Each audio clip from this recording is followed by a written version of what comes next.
The Biophilic Leadership Summit is the only multi-day conference entirely dedicated to biophilic projects, principles, and research, bringing together the top industry leaders in an intimate, natural setting to network, build partnerships, and learn from each other.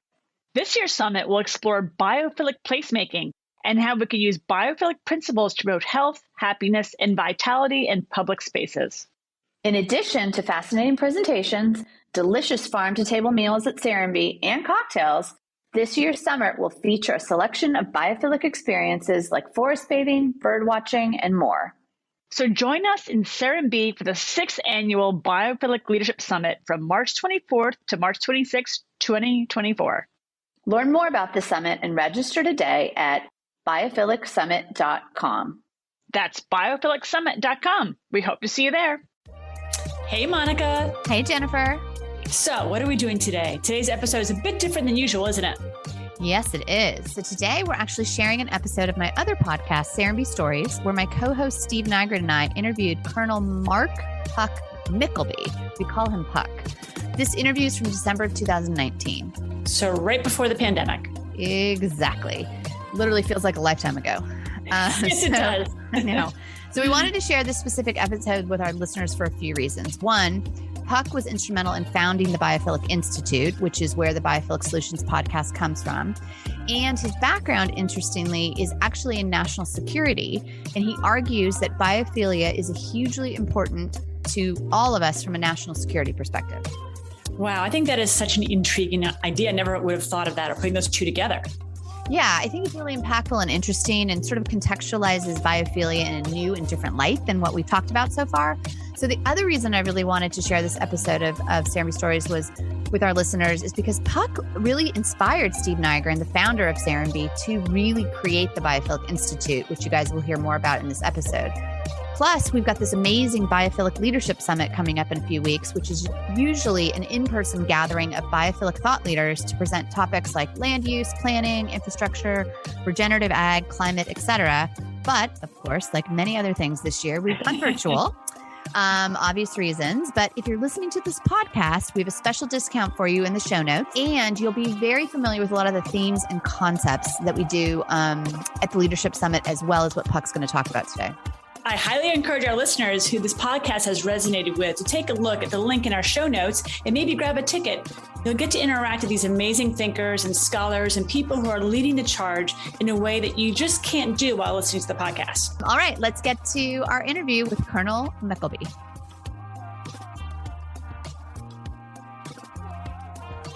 How are you today, Steve? I'm good. Looking forward to our interview discussion today. I know. Today, Steve and I are talking to a very important figure in our lives, part of the national security and sustainability conversation. I want to welcome Puck Mykelby to Serenbe Stories via phone. This is our first phone interview. Puck, are you there? I'm here. Am I saying your name correctly, your last name correctly, Puck? It's Mykelby. Mykelby. You call me anything you want. Okay, fabulous. Puck Mykelby. Well, Puck has quite a story that we're going to hear from him today. He's the co-founder of the Long Haul Capital Group, which catalyzes, supports, and propels walkable, sustainable communities. He also talks about that as the future, not only for the United States, but the world. Puck is also a graduate of the Naval Academy. He has a master's degree in both military studies and national security studies. And during his time in the Marine Corps, he served as the special strategic assistant to the chairman in the Office of the Joint Chiefs of Staff. Quite a mouthful, Puck. And when he was there, he developed the national strategic narrative that said sustainability is what's needed to really become the country's national focus if we're going to face the challenges of the 21st century. But Puck, my first question that I ask everybody is, how did you come into our world? How did you first meet Steve and Serenbe?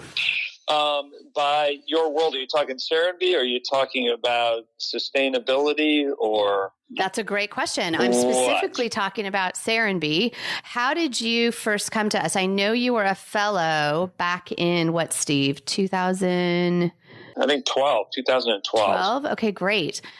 Was that your first introduction to Serenbe, or how did that whole thing come together? It was definitely my first introduction to Serenbe, and we can thank the Fighting Phyllis Blywise for making that connection. Wonderful. I had met I met Phyllis, I believe it was at CNU 18 when it was in Atlanta. I believe that's where I first met her. And with Phyllis over a martini, I'm sure it was, just started chatting. And next thing I know, she had invited me to come to Serenbe. Right. And CNU was the Congress for the New Urbanism. Is that correct? That is correct. That is correct. And I was just speaking there based on the work that I had done. By this time, I was retired from the Marine Corps, but it was based on the work that I had done at Special Operations Command and then for the chairman of the Joint Chiefs of Staff. And Phyllis just thought it would be a good idea for me to come and visit Serenbe and talk to the folks there, and that's where I met Steve. And so Phyllis was chairing our Fellows program, to where we invite interesting people who are writing a book or in different places in their career, to spend some downtime just hanging out here. Right. And did you do a talk, or did you meet people while you were here, Puck? What was your interaction with the residents?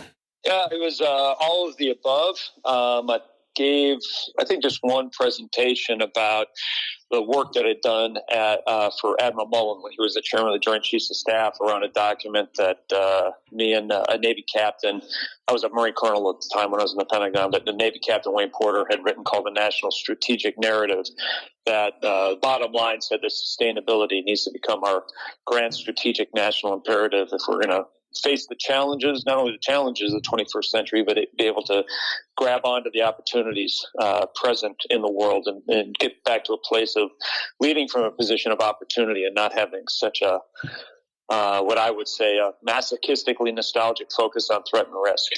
Interesting. And Puck, it's always interesting to hear you tell the story on the day you got the call to show up at the Pentagon for this work. Share the short version of that.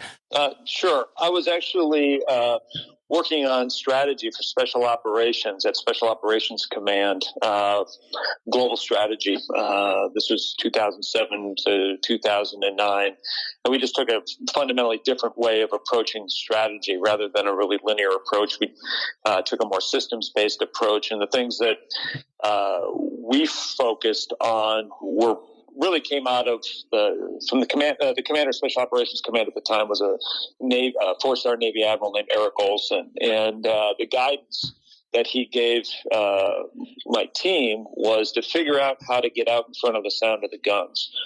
I just want to say that again because it's really important, not only in terms of an insight, but also for me just personally and professionally. But get out in front of the sound of the guns. In other words, try to figure out how Special Operations Forces could go out and shape the environment so we wouldn't have to go fight.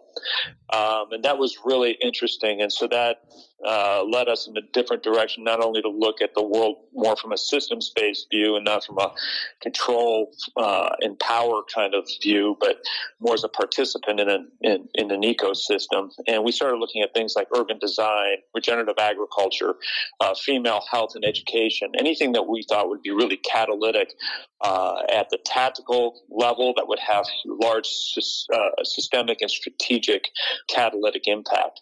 And Admiral Mullen in 2008, who was a new chairman of the Joint Chiefs of Staff, he came down to Special Operations Command. We gave him a little dog and pony show, a little briefing on what we were doing, and he liked it. And then all of a sudden, this guy named Wayne Porter, Navy captain, who had long time been Admiral Mullen's personal staff, really brilliant guy, he gave me a call and just said, "Hey, Admiral Mullen told me to contact you." And so I talked to Wayne a bit. Next thing I know, in July of 2009, I got a call that said, get your butt up to the Pentagon because this is coming from Wayne. You and I are going to figure out a new grand strategy for the country. And so next thing I know, I was got in my sea bag and I was up in the Pentagon, a place I was really good at avoiding.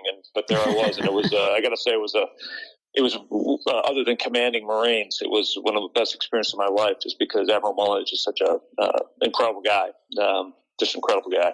So it was a real honor to work for him, especially on a project that big.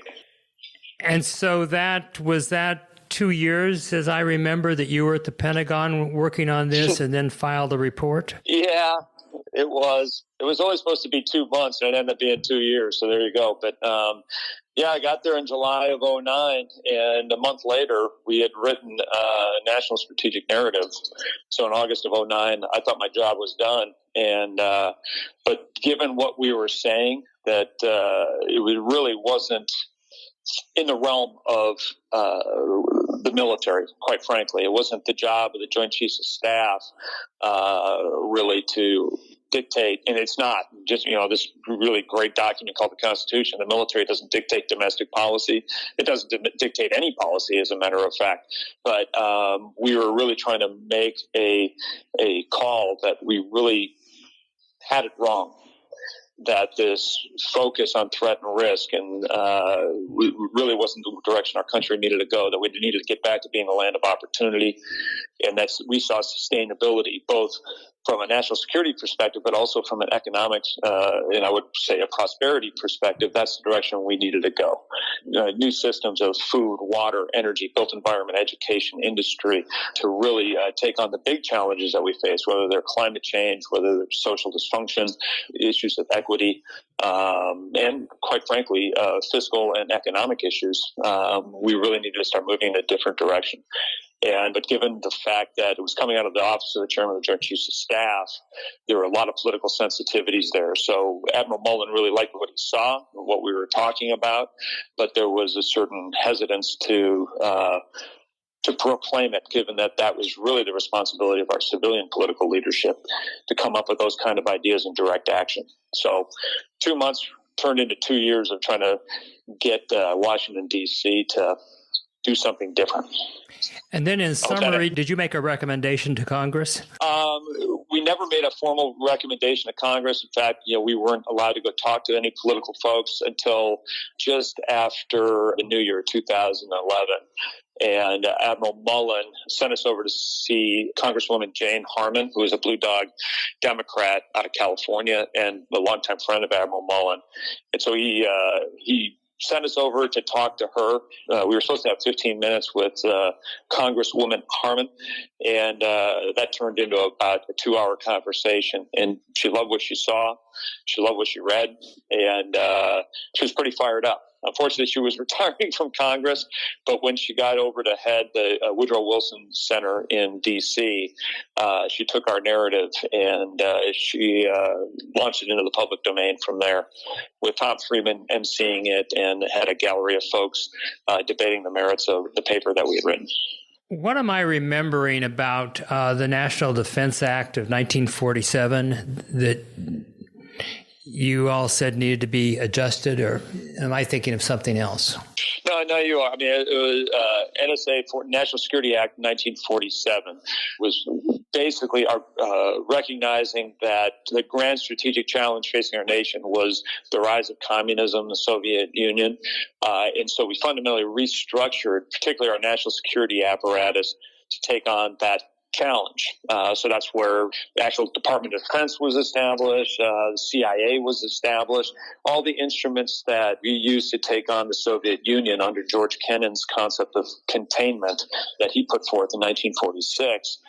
So we had this grand strategic concept of containment, and then we created a national strategic construct under NSA 47 to take on that challenge. And there were subsequent modifications to the National Security Act over time.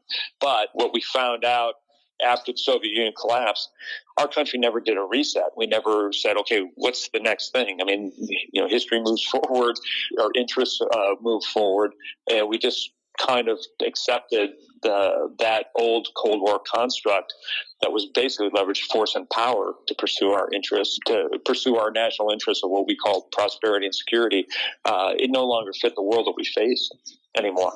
But we kept doubling down, and I would say we still are doubling down. If you just look at the recent budget, we're almost up to we're over $750 billion all in on just our defense budget. Meanwhile, we're cutting things like the EPA, we're cutting things like even our State Department, our funding to our diplomats and our foreign aid, education. It's these are the challenges that we face in the 21st century are no longer just military.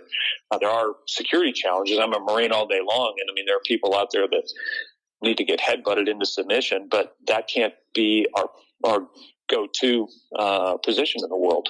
The world is screaming for leadership to try to figure our way forward so that the human beings can thrive as well as our planet can continue to flourish. So that was our perspective. It still is my perspective.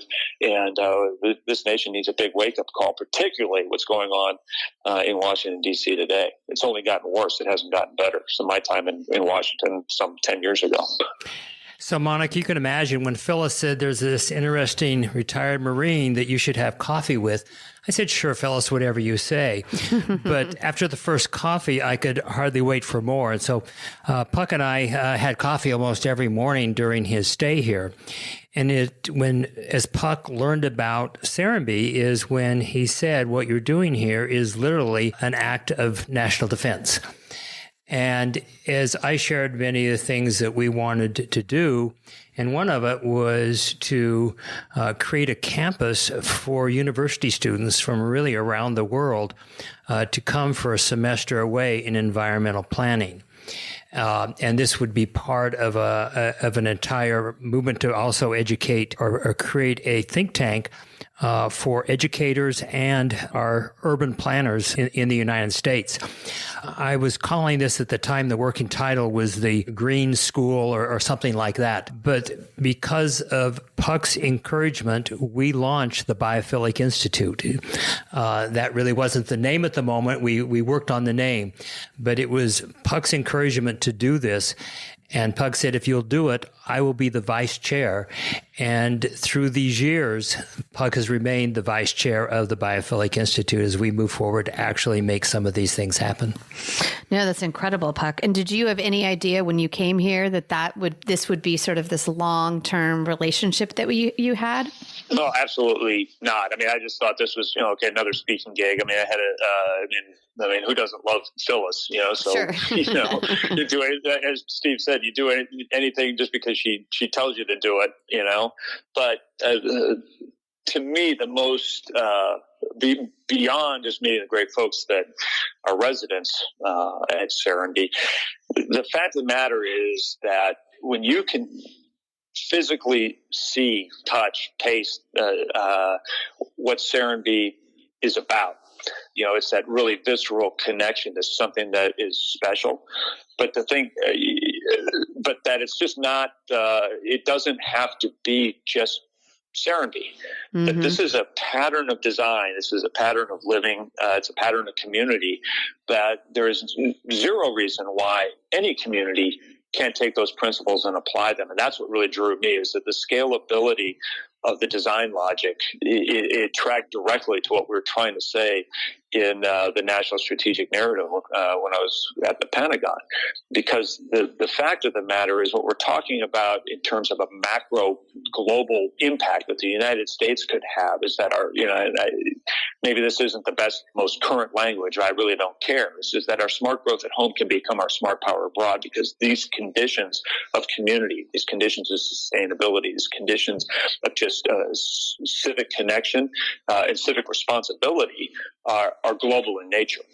You can have your own country. I'm a firm believer in, you need to be proud of your own nation, but we still share the same planet, and we still have the same issues, and we still have the same problems, but we still have the same opportunities. And if we don't grab them, we don't design. If we don't grab onto them, we recognize them with a clear-eyed vision towards the future and what kind of life and world we want our kids and our grandkids to live in. If we don't act upon it now, all current trend lines show that we are really we are being future eaters. We are consuming our kids' future and our grandchildren's future just simply because we won't do the work to shape their world. And that, and I hate to, I'm sorry I'm going off on a rant on this, but this is important. The fact that Serenbe exists, that you could take these basic design principles and create it and make it real and see the clear manifestation of it just in the way that citizens treat each other and how engaged they are. That's a really powerful, powerful message that our country used to have. I mean, Tocqueville wrote about it in Democracy in America. Those ideas and those designs are not lost. Serenbe manifests that in real form today in 2019, and it's something we ought to be grabbing onto and scaling and propagating, not only across the country, but across the world. No, I mean, obviously thank you for those kind words. And like, we really, obviously really agree with you. And I think we talk about all the time, how do we connect people with each other and nature? And I think you've articulated that in a really beautiful way. I know that once that all of the research that you did, and then, you know, all the work that you presented to the Admiral and then to Jane Harman, you were then, once it was declassified, I believe you were able to turn it into the book that I mentioned earlier, The New Grand Strategy. Can you talk a little bit about that? And then, you know, really maybe what you feel like the impact that has had over the past 10-ish years. And I think maybe you were at a think tank for a minute too. Like, can you talk a little bit about that and where you felt like you got some traction and where is there opportunity for all of us to think about continuing to push that message forward? Yeah, sure. Well, first of all, what we did for Admiral Mullen, as a matter of fact, all the work they did at Special Ops Command, none of it was classified. Oh, okay. None of it was because these are common conditions. Okay. That I think was part of the strength of it. It wasn't, a secret squirrel kind of thing. It was just, in my mind, it was common sense. It's basic God-given organic design. Whatever the cool word is now, integrative design or, right. Biophilic design, whatever. It's just basic common sense. I mean, how systems are supposed to put together. I mean, hell, Darwin wrote about it at length. It's amazing that Darwin, it wasn't about survival of the fittest. It was about, if you remember, he wrote about spring bed and how every organism in that spring bed had a role to play to make that a vibrant biosphere. Right. And that was the logic that we were using, is how can we be the best contributor to this system that we belong in, right? That we happen to be in. And then did the Woodrow Wilson Institute publish that, and is that still available online, your actual paper? Yeah, it's still online. If you just Google National Strategic Narrative, it'll take you right to the Woodrow Wilson Center website and the documents there. I mean, the documents itself that we wrote was purposely not prescriptive in nature. I mean, it's not a strategy per se. It was just trying to, again, catalyze action in D.C. And the reason why we weren't prescriptive is because we were very aware and clear-eyed by the fact that we were in the military, particularly the chairman of the Joint Chiefs of Staff, that we weren't going to cross the lines of the Constitution and start trying to dictate policy or strategy when it was so heavily focused on our domestic condition and our domestic requirements. And so this was truly the realm of civilian leadership. Right. I will say, try to get to answering I think it was the basic question, is that, we tried really hard to get the civilian leadership to grab it. Now, the principles at the time were obviously President Obama, Secretary Clinton, Secretary Gates, and Admiral Mullen. All of them had a common worldview, and dare I say it, they actually liked each other. They all got to hear about the principles that we were pushing. They liked it. And yet we still couldn't get anything done. And that's not a dig on them. That's just the nature of our Washington political environment. I got immensely frustrated. So I retired. I just said, this is too big of an idea to let it languish in D.C. and really set sights on, okay, how could the private sector be the catalyst for these principles? How could the private sector lead and have, create the parades so that the government could jump in front of it? So that's what I did. So after I retired, went to New America Foundation for a couple of years, and we were picked up by the business school at Case Western Reserve University to develop these ideas. And that's when we wrote the book, where we really examined the economics of sustainability. Are the economics anything, ironclad? No, nothing is. But demand and supply, I mean, all these basic Adam Smith principles, they're all in play for us right now, and we have plenty of capital to juice that. It's just that right now we've got really antiquated policy is what I would say. And the most significant, at least in my mind, is that we still are incentivizing drive-through to qualify suburban sprawl growth. It's amazing. Even though all the data is in, the fiscal data is in on how that's unsustainable, and not to mention environmentally, it's unsustainable, and social dislocation, et cetera, et cetera, et cetera. So that's why, even at Case Western, going from the military where you're very action oriented, then to a think tank, which was nice.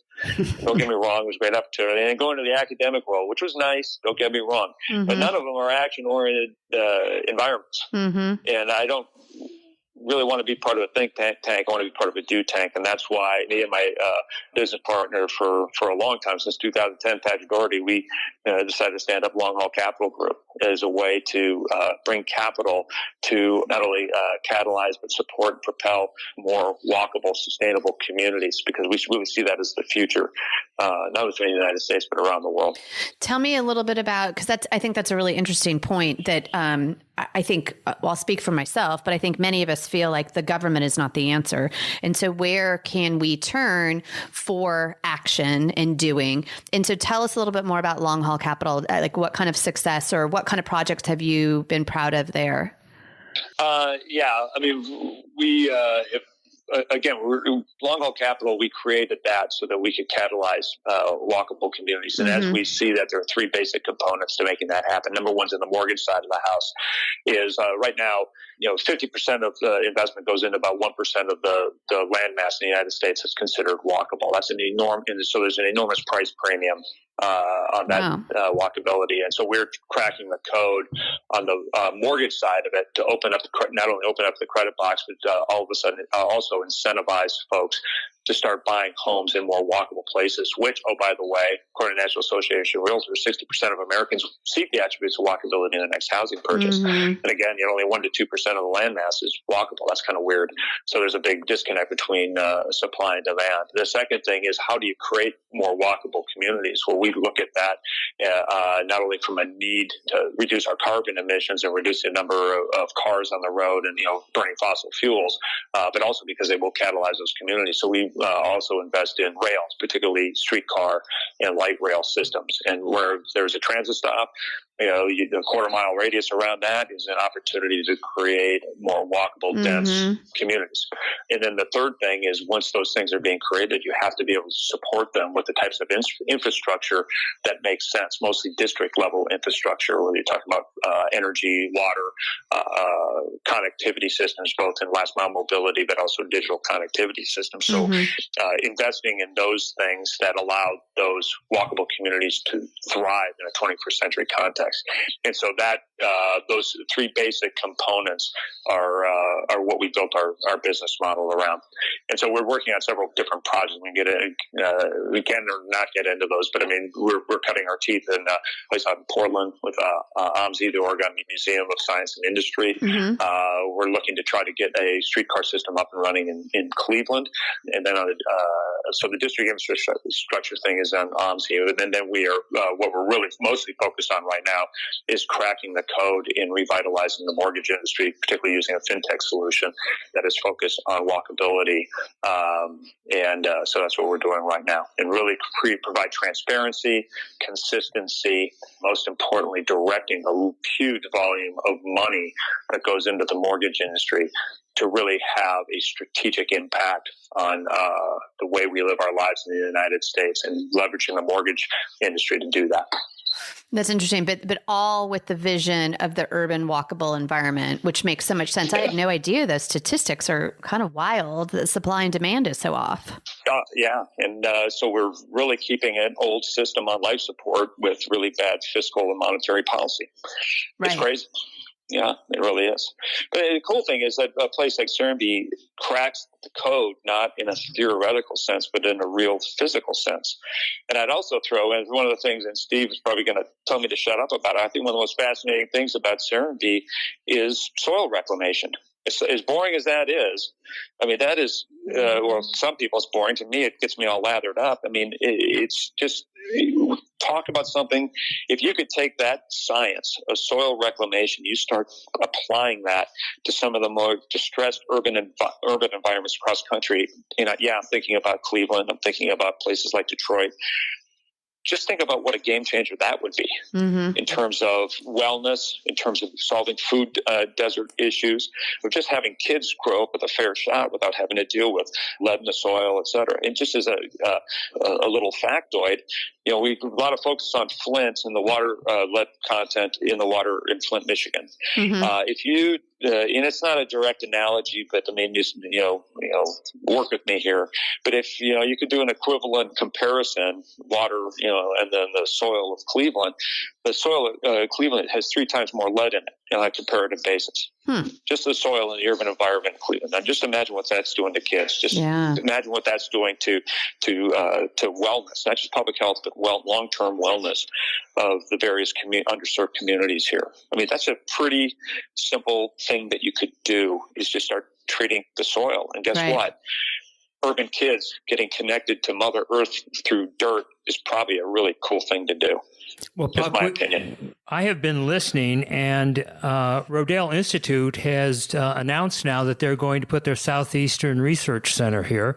And as you know, they've been the leaders in soil and organic foods. So we're continuing to listen to you and put into practice demonstration areas. And that's what I love about Serenbe. It's not about, let's talk about it, let's see what could possibly happen. It's just like, okay, that's a good idea. Let's go do that. That's what makes Serenbe special. And then connecting that, I just got back from a weekend with Children in Nature Network and with another friend of yours, David Orr. Great American. Yeah. Have you seen the galleys for the new book he's doing? No, I have not. No, I have not. A whole nother conversation we'll have. Yeah, well, that's coming out in February. So all focused on democracy. And I think one of the quotes from it is like, we basically can't save the planet if we don't save democracy. Yeah, that's a little bit on the front of my brain right now, everything that's going on. So, but as that's what's amazing with David Orr. I don't think the guy has a better shot at not breathing than he is to not write a book. I mean, it's just amazing how many books that guy can crank out. And it's all great stuff. Do you see anybody, Puck, and I know, you already said, we're sort of all looking for somebody to shine a light and really speak the truth, right? And I know we're having this really great conversation, and Serenbe is a great example, and I think your book is a really great place to start thinking about and be more thoughtful. But do you see leaders or places or nonprofits or that are doing the good work, or that we should be looking into or following or supporting? Yeah, mayors. Yeah, because mayors can't BS their way around problems the way they could in a state capital house or a national capital. Mayors actually have to walk the street and look people in the eye and, make hard decisions on priorities and resources. But they also see the real ramifications of things that, other policy makers can ignore. Specifically like climate change and stuff. Look at Pittsburgh. I mean, Pittsburgh's a great example of what can happen. But just across the board, mayors get it. County council members, for the most part, get it. And you know what? Ideology is a really convenient thing when you don't have to actually do anything. But the pragmatic policy that has real impact on people's lives day to day, and have that level of accountability, which equates to walking down Main Street and having someone stop you. Right. And they're at your actual neighbor. I mean, again, I don't, pointing back to what de Tocqueville talked about, the Americans traditionally have not waited around for someone to tell them what to do. They just see a problem set, or they see an opportunity, and they just get it on, figure it out. And I think at the city, town level with mayors, that's where we see real action. That's great. And I mean, I do believe on the private sector, there are great entrepreneurs out there that are trying to do the right thing, investors that are trying to do the right thing. We just have to figure out how to scale it. And I think the scaling factor would start with maybe at the state level, which you see happening in various states. But at the end of the day, once you start getting to the level of states and at the national level, it's going to have, as Eisenhower Eisenhower said, it's going to require a knowledgeable and informed citizenry to make sure that our instruments of government are acting in a manner not only commensurate with our values, but are also delivering on our enduring interests of prosperity and security. And that, to me, I know I focused on mayors, but I have immense hope in our citizenry that there'll be a wake-up call, and that just won't be about the economy, stupid, because right now we're just on our heroin high in terms of the economy. Well, we've got a big, huge train coming our way. I know. And it's not going to feel good when it hits. But hoping that our citizenry will wake up, have a moral awakening, but also, have a functional awakening about what it's going to take. And it may take some sacrifice. Get over it, America. Suck it up. Yeah. We've got some work to do. Yeah, no, I don't agree. even know if that answered the question, but man, that felt good to say. So thank you. It's like a therapy session. Oh, good. I like it. That's what we're here for. No, I think that's a great answer. And I mean, and we talk a lot about, what can you do? And I think there's a lot of fear or apathy, or there's like confusion. So I just want to put my head in the sand. But it is really like each of us has the power to make change. And like even just back to economics, the pocketbook, right? We can make change by how we purchase things, how we eat, where we choose to live. We do have a lot of influence. And so really being considerate about being informed and making thoughtful decisions, I think, is a huge part of it. Steve, do you have anything else to add about your relationship with Puck? Or Puck, do you have anything else interesting you want to tell us that you're working on outside of Long Haul? You doing another book by chance? Oh, me writing another book? Probably never. That was, I won't tell you my analogy because it's kind of not it was just, for me, I like to draw cartoons. Okay. I'm not, it's always difficult for me to write, but, I just keep thinking, and it's important to constantly, be perennially curious. And one of my biggest reasons for hang-ups with writing a book is that it just seems so dang final, and you haven't figured everything out yet. So it's hard to write something down when you know that isn't really quite right yet. So that was a long-winded way to say no, not going to write a book. Well, Puckett, I know your son is now how old? He's 19, and he's a sophomore at NYU Tisch at film school. Oh, wow. So proud of him there, yeah. And so it appears that the youth, being a little disgusted with our elder generation, are stepping forward in a way that I cannot remember youth doing. I mean, I remember the 60s, and it was more individual rights, whether, sexual freedom and various things. But this is a group really looking at the global issues. I guess they've grown up with it. And what are your thoughts on that movement and the voices coming forward? Yeah, I just wanted to keep going. They're reminding us what democracy is about. After Parkland, what kids did, in rising up and to have their voices heard, it was just inspiring to me. Now, some people said, how dare those kids lecture us adults? Well, I said, well, you know what? Number one, they're absolutely right. Number two, we need to be lectured. Yep. We absolutely need to be lectured. And what better voice? I mean, it's their future, right. And I'm glad that they're voicing their concerns about their future, and the best part about, coming out of such a horrible event like Parkland was the political awareness of those kids to say, listen, we may not be able to vote now, but we are going to vote. Mm-hmm. That was a great message that just cut right to the heart of the issue. And I loved it. I loved it. Brought tears to my eyes. Mm-hmm. They're like, get ready. Mm-hmm. Well, and then we're recording this in December of 2018, and so we're going to date it. But, Greta is on the cover, is the Time Person of the Year, right? So that's an incredible statement. I was thrilled to see that. I think it was this morning. Yes. And that makes me very hopeful that topic will not go away.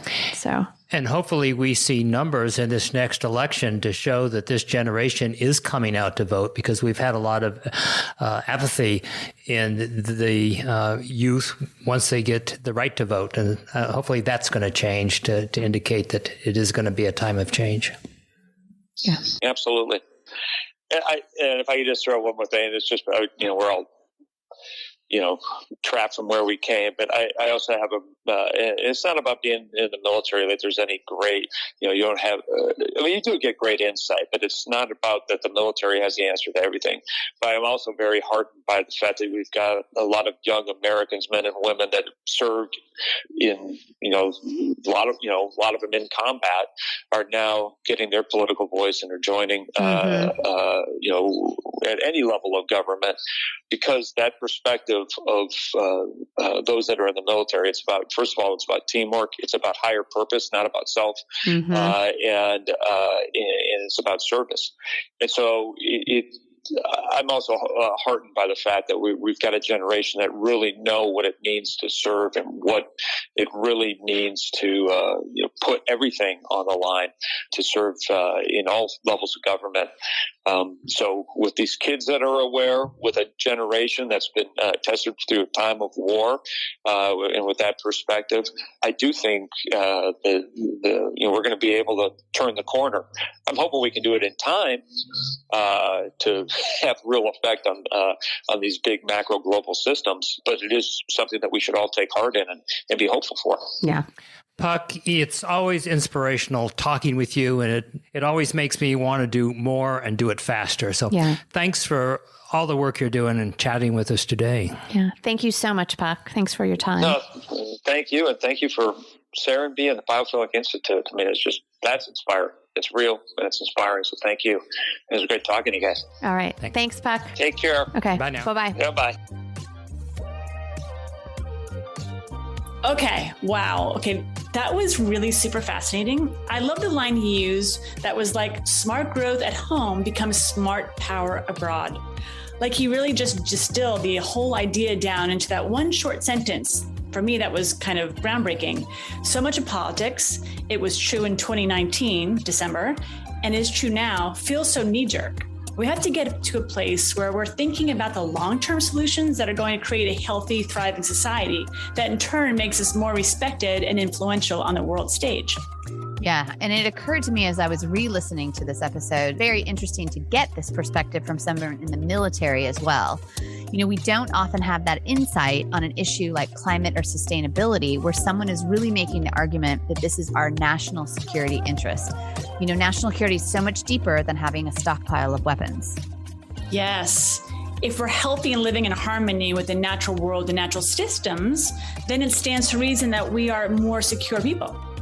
Yeah, and it's also interesting to hear from him. He pivoted from this military background to working in the private sector where he feels like he can be much more action-oriented and make more tangible change. And I really liked his idea of shifting the mortgage industry of all things, right? That was really intriguing. Yeah, it's amazing. As we dive into this topic of biophilia, it just touches so many areas that I didn't even really think about. I mean, our last episode was about clean beauty and how we become conscious consumers. And now we're talking about national security with a former Marine and the finance world. It's mind-blowing. Yeah, it's pretty amazing. I think there's endless applications, honestly, and more ways we can apply this idea of bringing things across diverse industries back into nature. And the more we can really pave the way and actually make change. Absolutely. And I could not agree more. All right, guys. So head to the show notes and grab your tickets to the Biophilic Leadership Summit. We do have a special discount for listeners, and we'll see you back here in a couple weeks. Bye.